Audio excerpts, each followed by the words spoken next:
Voici le premier conseil que je souhaite partager avec vous, basé sur mon propre parcours, plongez au plus profond de votre passion.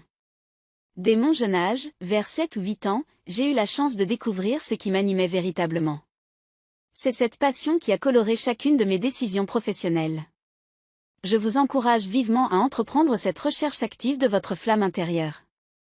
Même si elle ne se révèle pas immédiatement dans votre premier emploi, ne vous découragez pas. Choisir un travail en accord avec votre passion, c'est donner vie à un engagement profond et à une satisfaction durable. Permettez-moi de partager un exemple personnel en évoquant les choix de carrière de mes propres enfants. Chacun d'eux a trouvé sa voie dans des domaines qui les passionnent profondément, que ce soit l'agriculture, la musique ou la philanthropie. Trouver sa passion, selon mon expérience, non seulement nourrit l'excellence professionnelle, mais permet également d'éviter les écueils liés à la recherche exclusive de gratification matérielle. En résumé, je vous encourage à laisser votre passion guider vos choix professionnels.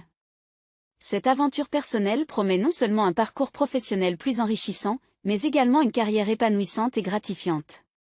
Voici mon deuxième conseil: optez pour une carrière qui vous passionne réellement. Je conseille vivement aux étudiants de choisir un emploi qu'ils accepteraient même s'ils étaient financièrement indépendants. L'idée sous-jacente est que s'engager dans une activité que l'on aime profondément engendre une performance exceptionnelle et une satisfaction personnelle plus profonde. Permettez-moi de vous expliquer davantage cette idée. Lorsque vous poursuivez une carrière qui correspond à vos passions intrinsèques, cela transcende la simple notion de travail. Cela devient une source de motivation quotidienne, une quête épanouissante qui transcende les contraintes de la routine professionnelle. En choisissant un travail que vous adorez, vous êtes plus enclin à exceller dans vos responsabilités. Cela ne devient plus seulement une obligation, mais une opportunité d'exprimer votre créativité et vos compétences de manière significative. Cette passion naturelle se traduit souvent par un dévouement accru, une énergie positive qui influence positivement votre performance globale. En outre, la satisfaction personnelle est un élément clé de ce conseil. Lorsque votre travail est aligné avec vos passions, chaque accomplissement devient une source de joie et de réalisation. Vous n'êtes plus simplement un acteur professionnel, mais un artisan passionné qui contribue de manière significative. En somme, le conseil est de choisir une carrière qui résonne avec votre passion intrinsèque. Cela va bien au-delà d'une simple source de revenus, c'est l'opportunité de vivre une vie professionnelle pleine de sens, d'enthousiasme et de satisfaction. Voici mon troisième conseil: intégrité, intelligence et énergie. Lorsque je recrute des collaborateurs, je m'attache particulièrement à 3 qualités essentielles: l'intégrité, l'intelligence et l'énergie. Ces critères sont cruciaux pour bâtir une équipe solide et performante. Tout d'abord, l'intégrité est non négociable. Je considère que c'est le fondement même d'une collaboration réussie. Peu importe le niveau d'intelligence ou d'énergie d'une personne, si elle ne démontre pas une intégrité inébranlable, cela peut compromettre l'ensemble de l'équipe et la réputation de l'entreprise. C'est une qualité que je tiens en très haute estime. Ensuite, l'intelligence est évidemment un critère essentiel. Cependant, je tiens à préciser que l'intelligence dont je parle ne se limite pas aux compétences académiques. Il s'agit plutôt de la capacité à comprendre les défis complexes, à prendre des décisions éclairées et à s'adapter rapidement aux situations changeantes. L'intelligence pratique et stratégique est une véritable plus-value. Enfin, l'énergie est un élément souvent sous-estimé. Je recherche des individus dynamiques, passionnés, prêts à s'investir pleinement dans leurs responsabilités. L'énergie positive d'un collaborateur peut être contagieuse au sein de l'équipe, créant ainsi un environnement propice à la réussite collective. Il est important de souligner que, dans mon expérience, l'intégrité prime sur les 2 autres critères. Même une personne dotée d'une intelligence et d'une énergie exceptionnelle peut devenir un obstacle si son intégrité est compromise. C'est pourquoi je considère ces 3 qualités comme indissociables dans le processus de recrutement. En formant une équipe basée sur ces principes, nous nous assurons non seulement de l'excellence professionnelle, mais aussi d'une culture d'entreprise solide et durable. Voici mon conseil numéro 4: restez dans votre cercle de compétences. Je vous conseille vivement de demeurer dans votre domaine de compétences et de vous concentrer sur ce que vous connaissez vraiment. Cette approche garantit une prise de décision plus éclairée et une compréhension approfondie des faits. Permettez-moi de développer cette idée. En restant fidèle à votre domaine de compétences, vous vous assurez de naviguer dans des eaux familières, où votre expertise est solide et votre compréhension approfondie. Cela ne signifie pas simplement se limiter à ce que vous savez, mais plutôt capitaliser sur vos forces et compétences distinctives. Lorsque vous opérez dans votre cercle de compétences, vous êtes en mesure de prendre des décisions mieux informées. Vous comprenez les nuances du domaine, anticipez les défis potentiels et saisissez les opportunités qui se présentent. Cela réduit considérablement le risque d'erreurs coûteuses, car vous opérez dans un territoire que vous maîtrisez.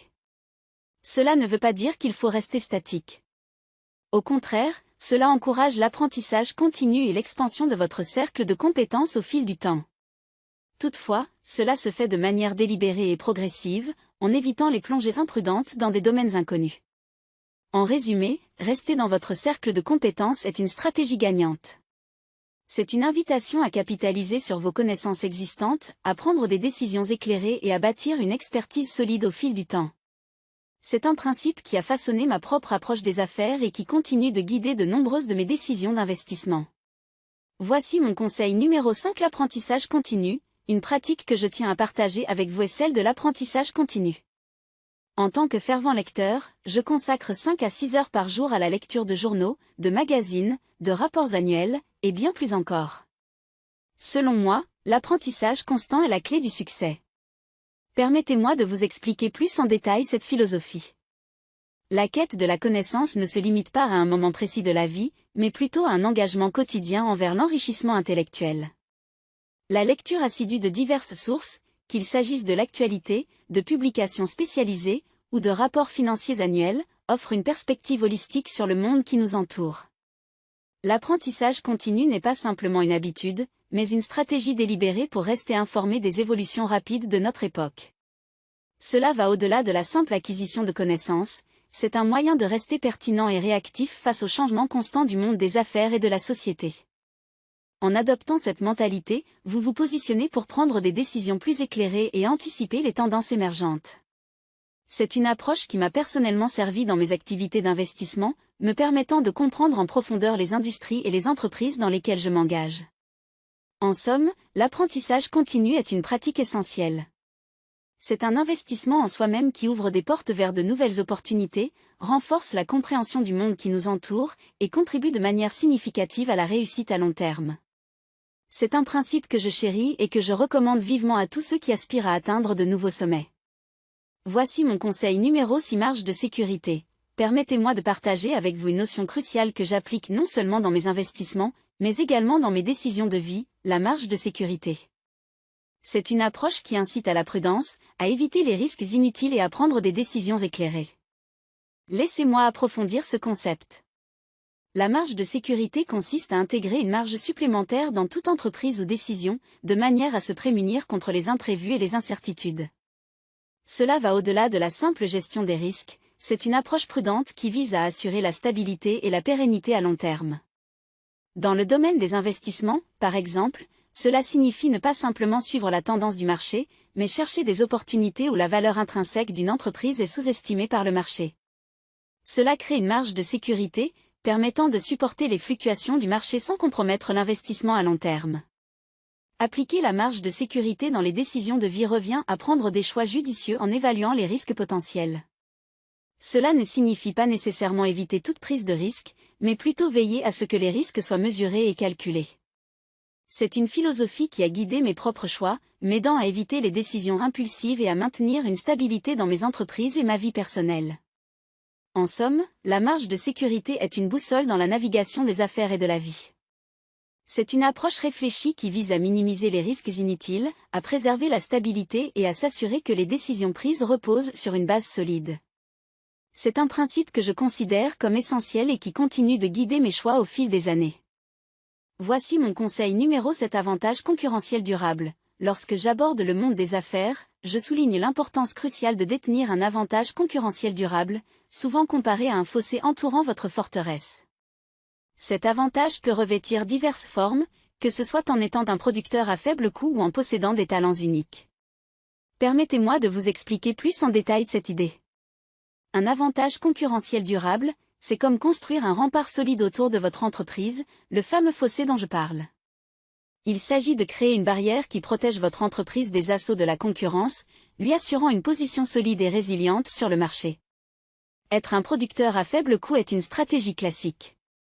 Cela signifie que même en période de concurrence intense, votre capacité à maintenir des coûts inférieurs vous confère une position avantageuse. Cela crée une barrière à l'entrée pour d'autres acteurs du marché, les dissuadant de rivaliser de manière significative. D'un autre côté, posséder des talents uniques est également un avantage concurrentiel puissant. Que ce soit une expertise technologique, une équipe exceptionnelle, ou une innovation constante, ces éléments créent un fossé difficile à franchir pour les concurrents. Cela garantit que votre entreprise reste à la pointe, attirant la clientèle par la qualité exceptionnelle de vos produits ou services. C'est cette idée d'un avantage concurrentiel durable qui a guidé de nombreuses de mes décisions d'investissement. Je cherche des entreprises dotées d'une certaine imperméabilité face à la concurrence, des entreprises dont la forteresse est bien protégée par un fossé difficile à combler. En résumé, l'avantage concurrentiel durable est une stratégie essentielle dans le monde des affaires. C'est la création d'une position de force, d'une forteresse bien défendue qui résiste aux fluctuations du marché. C'est une philosophie qui façonne mes choix d'investissement et qui, selon moi, est fondamentale pour la réussite à long terme. Voici mon conseil numéro 8: éviter la complaisance. La complaisance représente un danger pour les grandes entreprises.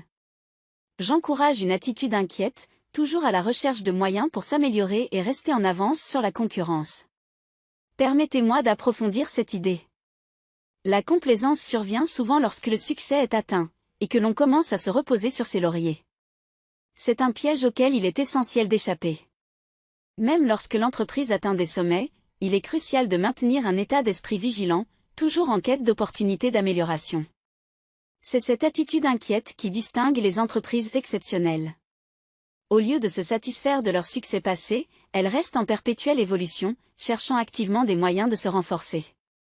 Cela peut inclure l'innovation constante, l'adaptation au changement du marché, ou même l'exploration de nouveaux secteurs d'activité. Le monde des affaires est en constante évolution, et la complaisance peut être fatale. C'est pourquoi j'insiste sur cette notion de rester en avance sur la concurrence. Cela ne signifie pas simplement réagir aux changements, mais plutôt anticiper ces changements et se positionner stratégiquement pour les exploiter.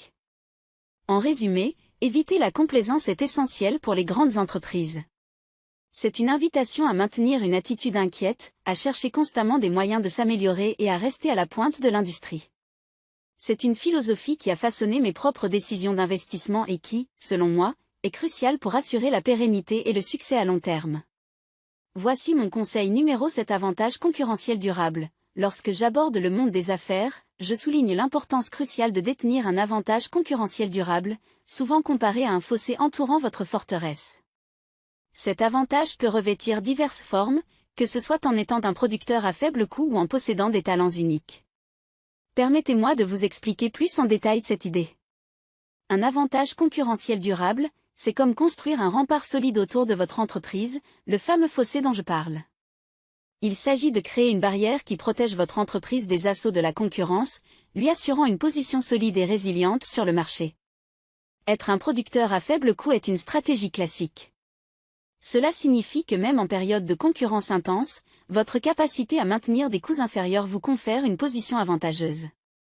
Cela crée une barrière à l'entrée pour d'autres acteurs du marché, les dissuadant de rivaliser de manière significative. D'un autre côté, posséder des talents uniques est également un avantage concurrentiel puissant. Que ce soit une expertise technologique, une équipe exceptionnelle, ou une innovation constante, ces éléments créent un fossé difficile à franchir pour les concurrents. Cela garantit que votre entreprise reste à la pointe, attirant la clientèle par la qualité exceptionnelle de vos produits ou services.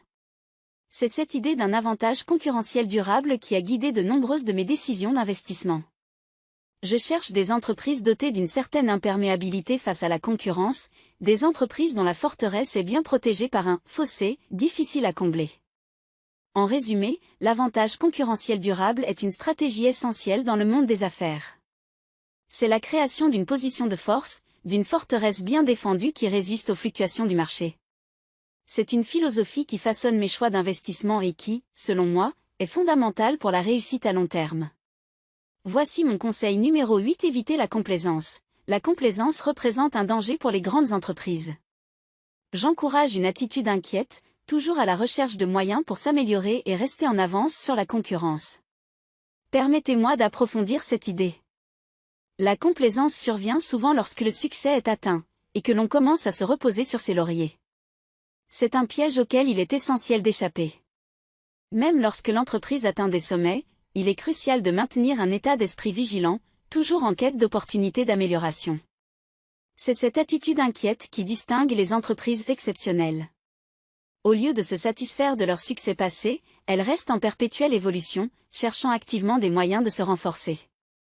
Cela peut inclure l'innovation constante, l'adaptation au changement du marché, ou même l'exploration de nouveaux secteurs d'activité.